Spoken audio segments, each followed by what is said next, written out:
சமுத்திர ஜலம் தன் கரையை விட்டு மீறாதபடிக்கு அதற்கு எல்லையை கட்டளையிட்டு பூமியின் அஸ்திபாரங்களை நிலைப்படுத்துகையில், இந்த ஜலம், சமுத்திர ஜலம் தன்னுடைய கரையை விட்டு மீறி வரக்கூடாது, அது மிஞ்சி வந்துடக்கூடாது, பூமி அழிச்சிடக்கூடாதுன்னு சொல்லிட்டு கர்த்தர் அதற்கு ஒரு எல்லையை கட்டளையிட்டு இருக்கிறார். ஆனால் அது அந்த எல்லையை கடந்து வரவே இல்லை.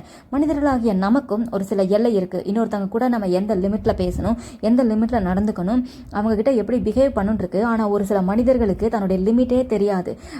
எல்லையை தாண்டி போய் அடுத்தவங்களுக்குரிய நன்மைகளை திருடி கொண்டு வந்துருவாங்க. இன்னைக்கு உங்கள் லைஃப்பில் மற்ற மனிதர்கள் தங்களுடைய எல்லையை கடந்து வந்து உன் எல்லைக்குள்ளே வந்து உனக்கே தெரியாமல் உன்னுடைய நன்மைகளை பொய்யான ஒரு ரீசன் சொல்லி உனக்கே தெரியாமல் உன்னுடைய நன்மைகளை அபகரித்து கொண்டு போய் வேறு மாதிரி யூஸ் பண்ணி உன்னை பிரச்சனையில் மாட்டி விட்டு எடுக்கிற நபர்கள் இருந்திருக்கலாம்.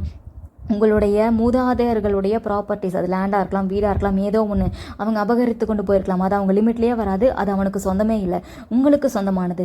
அந்த மிஞ்சி வந்து அபகரித்து கொண்டு போகிற நபர்கள், குறுக்கு வழியில் வந்து உனக்குன்னு வச்ச நன்மையை எடுத்து கொண்டு போகிற நபர்கள், அந்த மாதிரி மிஞ்சி வருகிற நபர்களுக்கு கர்த்தர் இன்றைக்கு ஒரு முடிவு கட்டுகிறார், ஒரு எல்லையை குறிக்கிறார். இது முதல் அந்த எல்லை வரையறுக்கப்பட்டிருக்கும், அதை கட்டளையாகவே வைக்கிறாரு. மிஞ்சி வராதேன்னு சொல்கிறாரு. இது முதல் உங்கள் வாழ்க்கையில் அந்த பலவந்தம் பண்ணுகிற நபர்கள், மிஞ்சி வருகிற நபர்களுக்கு கர்த்தரோட முடிவு கட்டுகிறார். அவங்க வாழ்க்கையில் அஸ்திபாரம் ரொம்ப முக்கியம். நம்ம வீடு கட்டும்போது அஸ்திபாரம் தோண்டுவோம். எவ்வளோக்கு எவ்வளோ ஸ்ட்ராங்காக அந்த அஸ்திபாரம் இருக்கிறதோ அந்த அளவுக்கு பில்டிங் உயரமாக இருக்கும், ஸ்ட்ராங்காகவும் இருக்கும். அந்த அஸ்திபாரத்தை பொறுத்து தான் அந்த பில்டிங்கோடைய அந்த ஸ்ட்ரக்சரையே அவங்க வந்து பிளான் பண்ணியிருப்பாங்க. நம்ம வாழ்க்கைக்கு ஒரு அஸ்திபாரம் வேணுமா வேண்டாமா? வேணும்ல. நம்ம வாழ்க்கை அசையாமல் இருக்கணும், நிலைபெயராத ஒரு வாழ்க்கை இருக்கணும், நிலைபெயராத ஆசீர்வாதங்கள் நம்மகிட்ட தங்கி இருக்கணும்னா அஸ்திபாரம் ஸ்ட்ராங்காக இருக்கணும். இன்றைக்கி உங்கள் வாழ்க்கையில், ஆண்டவரே என் வாழ்க்கையின் அஸ்திபாரமாக, என் வாழ்க்கைக்கு மூளைக்கலாக நீங்கள் வந்துருங்கன்னு கேளுங்க. கர்த்தர் உங்கள் வாழ்க்கைக்கு மூளைக்கலாக அஸ்திபாரமாக வந்துட்டா உங்கள் வாழ்க்கையில் வருகிற நன்மைகள் யாராலையும் திருடி கொண்டு போக முடியாது.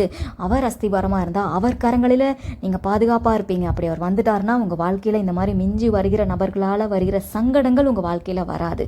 கர்த்தரை சார்ந்து கொள்ளுங்கள். இது முதல் அவர் உங்களுக்கு, உங்கள் வாழ்க்கைக்கு அவரே உங்களுக்கு அஸ்திபாரமாக, உங்களுக்கு மூளைக்கல்லாக இருப்பார்.